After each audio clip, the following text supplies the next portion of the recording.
Hello guys! Ito yung aking lulutuin ngayon. Lagyan ko ng gata.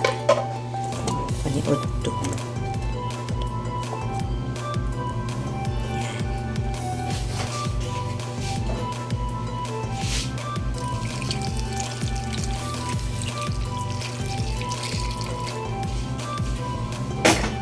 Lagyan ko mamaya ng gata. Yan. Lutuin ko muna siya.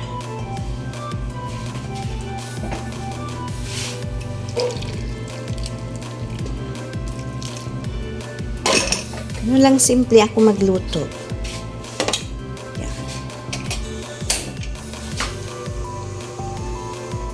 Pag naluto na yan, lagyan ko ng gata. Okay guys, that's all for today's video. Bye bye and God bless you all.